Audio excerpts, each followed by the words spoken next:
नमस्कार साथियों, मैं महेंद्र सोनी स्वागत करता हूं आपका डेली करंट अफेयर्स 2023 वाले इस सेशन में। आइए आज के इस सेशन को स्टार्ट करने से पहले चलते हैं मोटिवेशनल कोट्स की ओर। सफलता हासिल करनी है तो किस्मत से ज़्यादा मेहनत पर भरोसा रखना। इसका मतलब क्या है दोस्तों? यदि हम लोग काफ़ी बार क्या होता है कि जब हम लोग मेहनत करते हैं तो लगातार मेहनत करने के बाद भी हमें सफलता नहीं मिलती है, तो हम ये कहते हैं कि हमारी किस्मत में ऐसा है ही नहीं। तो दोस्तों, किस्मत से ज़्यादा कहीं ना कहीं हमें मेहनत पर ही भरोसा रखना पड़ेगा और उस भरोसे के साथ ही हम लोगों को हमारे लक्ष्य को प्राप्त करना पड़ेगा। आइए चलते हैं। आज के इस सेशन में हम लोग बात करने वाले हैं 8 फरवरी 2023 के करंट अफेयर्स के क्वेश्चंस के साथ। ठीक है, तो देखिए पहला क्वेश्चन आपके सामने है, आर्द्र भूमि बचाओ अभियान किस राज्य में शुरू हुआ है?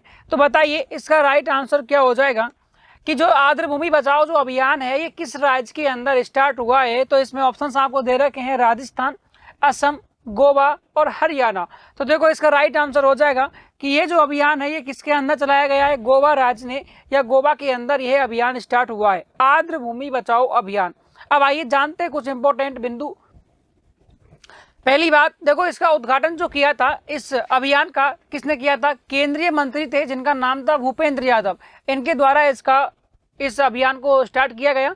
अब और गोवा में कौन कौन सा 53वां भारतीय अंतर्राष्ट्रीय फिल्म महोत्सव जो है ये भी कहाँ संपन्न हुआ? गोवा के अंदर हुआ। इसके अलावा गोवा के अंदर एक और अभियान चलाया गया था, एक कार्यक्रम चलाया गया था जिसका नेम क्या था? The vision for all school I health. The vision for all school I health ये प्रोग्राम भी कहाँ चलाया गया? गोवा के अंदर स्टार्ट किया गया था। अब देखिए गोवा राज्य से संबंधित कुछ बिंदु आपके सामने हैं। पहली बात, गोवा की राजधानी क्या है? आप सभी को पता है गोवा की राजधानी क्या है दोस्तों? पणजी है। क्या है? पणजी है। यहाँ की जो गवर्नर है गोवा की वर्तमान में कौन है? श्रीधरन पिल्लई। ये भी आपको याद रखना है। श्रीधरन पिल्लई जो है ये वर्तमान में गोवा के क्या है? राज्यपाल है, गवर्नर है। ठीक है, और यहाँ आपसे पूछा राज्यसभा सीटें कितनी है गोवा के अंदर? तो गोवा के अंदर राज्यसभा सीटों की संख्या कितनी है? 1 है। लोकसभा सीट कितनी है दोस्तों? 2 है।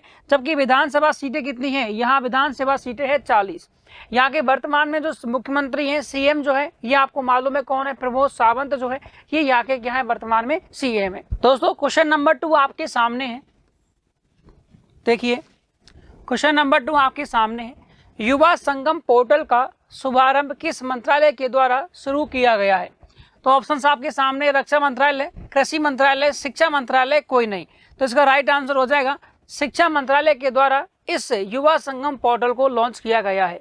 आइए दोस्तों अब जानते हैं कुछ मंत्रालयों के जो मंत्री हैं कि किस मंत्री के पास कौन सा मंत्रालय है या कौन सा मंत्री किससे संबंधित है। तो देखो यहाँ आपसे पेपर में पूछा जा सकता है कि जो शिक्षा मंत्री है ये कौन है? ध्यान रखना दोस्तों, धर्मेंद्र प्रधान है। खेल मंत्री कौन है? अनुराग ठाकुर है। रक्षा मंत्री आप सभी जानते हो राजनाथ सिंह है। और गृह मंत्री कौन है? अमित शाह है। कानून और न्याय मंत्री किरण रिजिजू हैं।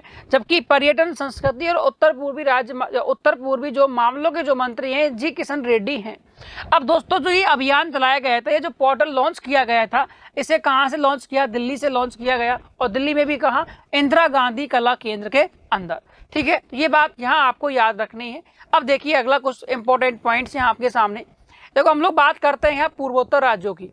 तो पूर्वोत्तर राज्यों में कुल कितने राज्य आते हैं? 7 राज्य आते हैं, 7 स्टेट्स आती हैं और इनको कहा जाता है 7 सिस्टर के नाम से इनको जाना जाता है।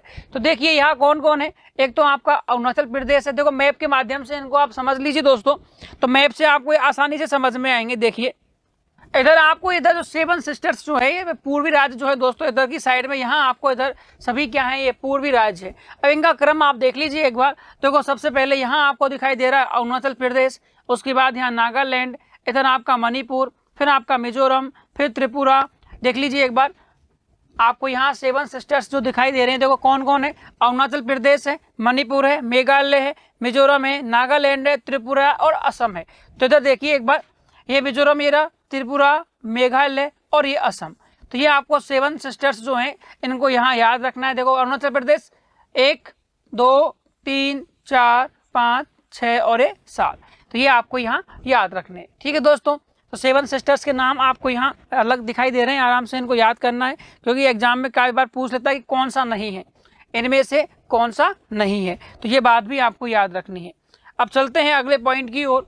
तो देखिए अगला पॉइंट क्या है आपके सामने, अगला क्वेश्चन नंबर 3, वेंडर्स क्या नाम है दोस्तों, वेंडर्स किंग्स एंड मर्चेंट्स। इस पुस्तक को किसने लिखा है ये आपको बताना है। वेंडर्स किंग्स एंड मर्चेंट्स जो पुस्तक है इसको किसने लिखा है, नरेंद्र मोदी जी ने, मनमोहन सिंह ने, रिकी केज ने और डॉक्टर पेगी मोहन ने। तो इसका राइट आंसर हो जाएगा दोस्तों क्या, इसका राइट आंसर हो जाएगा डॉक्टर जो पेगी मोहन जो है इनके द्वारा इस पुस्तक को लिखा गया है। अब क्यों चर्चा में ये पुस्तक, पहली बात इन्हें दिया गया है मातृभूमि अंतर्राष्ट्रीय पुरस्कार जो है इनको दिया गया है, ठीक है। ये डॉक्टर पेगी मोहन जो है क्या है, एक लेखिका है, ध्यान रखना, हालांकि मैं फैक्ट्स अभी आपको दिखा दूंगा। ये क्या है, एक लेखिका है और इन्हें मातृभूमि जो पुरस्कार है ये इनको दिया गया, क्या है ये लेखिका है। तो देखिए ये क्या है, लेखिका है, इन्हें क्या दिया गया है, मातृभूमि बुक ऑफ द ईयर जो पुरस्कार है इन्हें दिया गया है। और इस पुरस्कार में इनको क्या मिलेगा, इनको इस नगद पुरस्कार के रूप में इन्हें 2 लाख तो रुपए दिए गए दोस्तों, और एक प्रतिमा, एक इन्हें क्या दी गई है, प्रतिमा इसके अंदर इन्हें प्रदान की गई है। तो ये आंसर आपको, ये क्वेश्चन जो है ये आपको समझना है यहाँ, क्योंकि एग्जाम में ऐसे क्वेश्चन ही आपसे पूछ लेते हैं कि डॉक्टर पेगी मोहन का संबंध किससे है, ये लेखिका है, इनको कौन सा अवार्ड दिया गया है, तो इनको मातृभूमि बुक ऑफ द ईयर जो है ये पुरस्कार जो है इनको दिया गया है। आइए चलते हैं अगले क्वेश्चन की ओर। क्वेश्चन नंबर 4 आपके सामने है। देखिए दोस्तों, ऑपरेशन सद्भावना का आयोजन कहाँ किया जा रहा है, तो ऑप्शन आपके सामने है, राजस्थान है, जम्मू कश्मीर है, लद्दाख है, उत्तर प्रदेश है। तो इसका राइट आंसर हो जाएगा लद्दाख के अंदर ऑपरेशन सद्भावना जो है इसको चलाया गया है या चलाया जा रहा है। अब लद्दाख से संबंधित कुछ महत्वपूर्ण बिंदु देखो दोस्तों, स्पुतनिक गस्टर जो फेस्टिवल है ये कहाँ होता है, लद्दाख के अंदर होता है। इसके अलावा लॉसर फेस्टिवल जो है ये कहाँ होता है, लद्दाख में, जबकि लॉसंग कहाँ होता है, सिक्किम के अंदर होता है। मैं भी सुभाष अभियान ये भी कहाँ चलाया गया, ये भी लद्दाख के अंदर चलाया गया, ये बात आपको याद रखनी है। क्वेश्चन नंबर 5 आपके सामने है। क्वेश्चन नंबर 5 में दिया गया है कि हाल ही में ऑस्ट्रेलिया के क्रिकेट खिलाड़ी जिन्होंने T20 अंतरराष्ट्रीय क्रिकेट से क्या लिया है, संन्यास लिया है, इसका आंसर आपको बताना है दोस्तों। तो देखिए, Steve Smith, Murali Vijay, Aaron Finch और कोई नहीं। देखो स्टीव स्मिथ भी ऑस्ट्रेलिया की खिलाड़ी है, मुरली विजय जो है इन्होंने भी हाल ही में क्या लिया है, संन्यास, लेकिन ये भारतीय खिलाड़ी है। तो इसका राइट आंसर हो जाएगा एरन फिंच जो है ये ऑस्ट्रेलिया के क्रिकेटर हैं जिन्होंने हाल ही में क्या करी है, T20 अंतरराष्ट्रीय क्रिकेट से संन्यास की घोषणा की है या संन्यास ले लिया है, ठीक है। तो देखो दोस्तों, इनकी कैप्टनशिप में जब ये कप्तान थे ऑस्ट्रेलिया के, तो 2021 के अंदर जो T20 जो वर्ल्ड कप था इसे किसने जीता, 2021 में ऑस्ट्रेलिया इसकी विजेता रही थी, और उस समय कप्तान कौन थे, एरन फिंच थे, ये बात आपको याद रखनी है। चलते हैं क्वेश्चन नंबर 6 की ओर। क्वेश्चन नंबर 6 आपके सामने है, ग्रीन बॉन्ड जारी करने वाला देश का पहला शहरी निकाय कौन सा है। तो ये ग्रीन बॉन्ड किसने जारी किया है, इंदौर ने, जयपुर ने, मुंबई या कोलकाता। तो इसका राइट आंसर हो जाएगा इंदौर शहर के द्वारा देश का पहला ग्रीन बॉन्ड जो है इसको जारी किया गया है। अब आइए देखते हैं कुछ फैक्ट्स। तो दोस्तों देखिए, 17वां जो प्रवासी भारतीय दिवस सम्मेलन है ये भी कहाँ आयोजित हुआ था, आप सभी को पता है ये कहाँ हुआ था। 17वां प्रवासी भारतीय दिवस सम्मेलन जो है ये इंदौर के अंदर, प्रवासी भारतीय दिवस सम्मेलन इंदौर के अंदर हुआ था। अब देखिए ग्रीन बॉन्ड क्या होता है। अब एक ग्रीन बॉन्ड क्या है, पहली बात यह एक ऋण सुरक्षा होती है। क्या होती है कि ऋण सुरक्षा होती है जो किसी भी संगठन के द्वारा किसी परियोजना के वित्त पोषण के लिए जारी होती है, और इसका उद्देश्य कहीं ना कहीं पर्यावरण से संबंधित जो कार्य किए जाते हैं वो इस ग्रीन बॉन्ड के माध्यम से जो राशि इकट्ठा होती है उसका उपयोग जो किया जाएगा वो कहाँ किया जाएगा, पर्यावरण से संबंधित कार्यों में किया जाएगा। चलते दोस्तों अगली क्वेश्चन की ओर। अगला क्वेश्चन आपके सामने है, हाइड्रोजन से चलने वाला जो ट्रक है ये किस कंपनी ने लॉन्च किया। हाल ही में हाइड्रोजन से चलने वाला एक ट्रक जो है इसको लॉन्च किया है, किसके द्वारा, रिलायंस के द्वारा किया गया, महिंद्रा एंड महिंद्रा के द्वारा, टाटा के द्वारा या होंडा कार के द्वारा। तो इसका राइट आंसर हो जाएगा दोस्तों रिलायंस कंपनी जो है, रिलायंस के द्वारा इस ट्रक को लॉन्च किया गया है। अब यदि ये ट्रक मार्केट में आ जाएगा दोस्तों तो इससे फायदा क्या होगा, पहली बात जो ट्रक डीजल या पेट्रोल या डीजल से जो ट्रक चल रहा है कहीं ना कहीं उससे पॉल्यूशन ज़्यादा होता है, कार्बन का जो उत्सर्जन ज़्यादा होता है। तो कहीं ना कहीं हाइड्रोजन से जब ये ट्रक चलने वाला जब आएगा तो इससे एक तो कार्बन जो पॉल्यूशन जो है, मतलब पॉल्यूशन प्रदूषण जो है इससे कम हो जाएगा। दूसरी बात इसकी जो ऑपरेटिंग कॉस्ट है वो भी क्या है, बहुत ज़्यादा कम हो जाएगी। भाई चालन जो इसके जो लागत कॉस्ट जो है वो है कम हो जाएगी। तो देखिए रिलायंस इंडस्ट्री जो है इस लिमिटेड ने इस ट्रक को पेश किया है, इस ट्रक को बनाया है, या जो एनर्जी वीक जो था उसके अंदर इस ट्रक के बारे में बताया गया।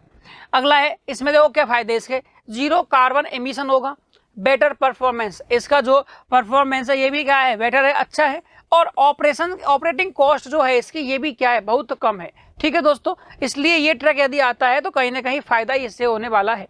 आगे चलते हैं क्वेश्चन नंबर 8 की ओर। सावर महोत्सव 2023 का आयोजन किस राज्य में किया जाएगा? राजस्थान में, असम में, उत्तर प्रदेश में या मध्य प्रदेश में? तो देखो ये राइट आंसर हो जाएगा राजस्थान राज्य के अंदर इसको क्या किया गया है, इसका आयोजन किया गया है सावर महोत्सव 2023 का। अब हम लोग जानते हैं राजस्थान राज्य के बारे में। तो देखिए राजस्थान राज्य के बारे में जानने से पहले दोस्तों ये बात आपको याद रखनी है कि ये सावर महोत्सव जो है ये 17 से 19 फरवरी 2023 तक आयोजित होगा। अब देखो राजस्थान की राजधानी क्या है, आप सभी जानते हो राजस्थान की जो राजधानी है ये जयपुर है। राजस्थान की जो राजधानी है ये क्या है दोस्तों, जयपुर है। तो राजस्थान की जो राजधानी है ये क्या है, ये जयपुर है। अगला पॉइंट आपको याद रखना है, यहाँ के सीएम, यहाँ के मुख्यमंत्री कौन है, अशोक गहलोत वर्तमान में यहाँ के क्या है, मुख्यमंत्री हैं। वर्तमान में यहाँ के गवर्नर राज्यपाल कौन है, आपको पता है कालराज मिश्र है। यहाँ विधानसभा सीटें कितनी है, 200 हैं। यहाँ आपकी विधानसभा सीटें 200 हैं। राज्यसभा सीटें कितनी है, राज्यसभा सीट यहाँ 10 हैं, जबकि लोकसभा सीट कितनी है, 25 है। यहाँ का राज्य पक्षी कौन सा है दोस्तों, घोड़ावन है। यहाँ का राज्य पशु चिंकारा और ऊंट है, जबकि यहाँ का राज्य वृक्ष क्या है, खेजड़ी है। ये सभी बिंदु जो है ये आपको याद रखने हैं। चलते हैं दोस्तों अगले बिंदु की ओर कि राजस्थान जो है ये अलग अलग राज्यों से क्या लगाता है, अपनी सीमा जो है इसको साझा करता है। देखिए ये आपके सामने ये राजस्थान का मैप है, ये तो है पूरा इंडिया, ये तो क्या है हमारा प्यारा भारत। अब इस भारत में यहाँ आपको दिखाई दे रहा है दोस्तों, इधर क्या है, ये आपके सामने इधर राजस्थान आपको दिखाई दे रहा होगा। मैं इसको एक बार अलग कलर से यहाँ दिखा देता हूँ आपको। तो देखिए ये क्या है, ये इधर आपको जो व्हाइट कलर में दिखा रहा हूँ इधर ये हमारा राजस्थान है, क्या है, राजस्थान है। अब ये राजस्थान की जो सीमा है किन किन राज्यों से लगती है ये हम लोग देख लेते हैं एक बार। तो देखो ये पूरा राजस्थान आपके सामने है, इधर आपने देखा होगा ये भारत का मैप है, इस भारत के मैप के अंदर ये राजस्थान है। तो देखो राजस्थान जो है एक तो पंजाब के साथ जो है सीमा से साझा करता है, किसके साथ, पंजाब के साथ। उसके बाद देखो इधर हरियाणा लिखा हुआ है, हरियाणा के बाद उत्तर प्रदेश है। तो देखो पंजाब है, हरियाणा है, उत्तर प्रदेश है दोस्तों। उसके बाद ये पूरा क्या इधर मध्य प्रदेश आपके सामने दिखाई दे रहा है, और फिर इधर आ गया गुजरात। तो इनके साथ क्या करता है, अपनी जो सीमा है इसको साझा करता है। तो राजस्थान की सीमा पंजाब, हरियाणा, उत्तर प्रदेश, मध्य प्रदेश और गुजरात इन राज्यों के साथ में लगती है। अब जो देखिए इधर अपना आप एक पॉइंट और ध्यान रखना, यदि इसकी अंतर्राष्ट्रीय सीमा की हम बात करते हैं तो किस देश से लगती है राजस्थान की सीमा, राजस्थान पाकिस्तान के साथ अंतर्राष्ट्रीय सीमा बनाता है। ठीक है, तो ये बिंदु आपको याद रखने हैं दोस्तों। आइए देखते हैं इसके बारे में कुछ फैक्ट्स। तब देखिए सर्वाधिक सीमा आपको दिखाई दे रही है कि मध्य प्रदेश जो राज्य है ये सर्वाधिक सीमा राजस्थान से इसकी तो सर्वाधिक सीमा किसकी लगती है, मध्य प्रदेश की लगती है। जबकि न्यूनतम सीमा किसकी लगती है, इधर देखिए ये यहाँ आपकी न्यूनतम सीमा जो है ये पंजाब से लगाता है, किससे लगाता है, पंजाब राज्य से इसकी न्यूनतम सीमा लगती है। अंतर्राष्ट्रीय सीमा किसके साथ बनाता है, पाकिस्तान के साथ अंतर्राष्ट्रीय सीमा इसकी लगती है। राजस्थान स्थापना दिवस कब मनाया जाता है, 30 मार्च को राजस्थान का स्थापना दिवस मनाया जाता है। अब यहाँ पर देखो एक तो सरिस्का टाइगर रिजर्व राजस्थान के अंदर है, और अभी हाल ही में 52वां जो टाइगर रिजर्व है ये क्या है, इसका नाम है रामगढ़ बिस्दारी, ये भी राजस्थान के अंदर है। ये बात आपको याद रखनी है कि रामगढ़ बिस्दारी जो आपका टाइगर रिजर्व है ये 52वें नंबर का है और कहाँ है, राजस्थान के अंदर है। तो क्वेश्चन नंबर 9 आपके सामने है दोस्तों, क्या है, हुरूर इंडिया अवार्ड 2022 से किसे सम्मानित किया गया है? तो इसका राइट आंसर हो जाएगा क्या नरेंद्र मोदी हैं, बीपी नंद कुमार, अमित शाह, कोई नहीं। ऑप्शन बी जो है ये बिल्कुल क्या है, राइट है, बीपी नंद कुमार, इनको हुरूर इंडिया अवार्ड 2022 दिया गया है। अब दोस्तों कुछ अवार्ड्स में आपको समझा देता हूँ। यहाँ मेजर ध्यानचंद खेल रत्न अवार्ड किसे दिया गया 2022 का, ये शरद कमल, किसको दिया गया, शरद कमल जो है इन्हें दिया गया। और ये टेबल टेनिस के क्या हैं, खिलाड़ी हैं, ये टेबल टेनिस के क्या हैं दोस्तों, प्लेयर हैं, किसके, टेबल टेनिस के खिलाड़ी हैं। ये बात भी आपको याद रखनी है, टेबल टेनिस के क्या हैं, खिलाड़ी हैं, प्लेयर हैं, टेबल टेनिस के खिलाड़ी हैं। आगे देखिए क्वेश्चन नंबर 10 क्या है, देश का पहला पिंक सिंथेटिक रेसिंग ट्रैक जो है ये किस राज्य के अंदर बनाया जाएगा, राजस्थान, उत्तर प्रदेश, मध्य प्रदेश या कोई नहीं? तो इसका राइट आंसर हो जाएगा राजस्थान। राजस्थान के भी कहा, जयपुर के अंदर जो SMS स्टेडियम है उसके अंदर पिंक सिंथेटिक रेसिंग ट्रैक जो है इसे बनाया जाएगा। ये बात आपको याद रखनी है दोस्तों। अब चलते हैं, ये तो हमारा डेली करंट अफेयर से संबंधित जो क्वेश्चंस थे दोस्तों वो तो यहाँ खत्म होते हैं। अब हमारी जो इंपॉर्टेंट जीके सीरीज पार्ट जो 8 नंबर का हम लोग पढ़ने वाले हैं, इससे संबंधित क्वेश्चंस आप देख लीजिए।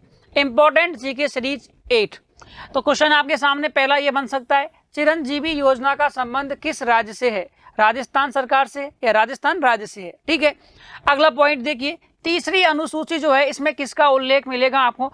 तीसरी अनुसूची के अंदर क्या किसका संबंध दिया गया है? तो शपथ जो है, शपथ जो दिलाई जाती है अलग अलग पदों के लिए, इसका उल्लेख मिलता है शपथ का, ध्यान रखना। तो ये तो राजस्थान हो गया चिरंजीवी योजना, इसका हो गया शपथ। अब आपसे पूछ सकता है कि जो 8वीं जो अनुसूची है इसमें कुल भाषाएं कितनी हैं? तो 8वीं अनुसूची में भाषाओं की संख्या कितनी है? 22 भाषा है, ये बात आपको याद रखनी है। और राष्ट्रपति पर जो महाअभियोग जो लगाया जाता है इसका उल्लेख किस आर्टिकल के अंदर है? तो आर्टिकल 61 अनुच्छेद जो 61 है इसके अंदर आपको मिलेगा महाअभियोग जो कि राष्ट्रपति के ऊपर लगाया जाता है। तो आज के इस सेशन में इतना ही, मिलते हैं नेक्स्ट सेशन में, तब तक के लिए थैंक यू।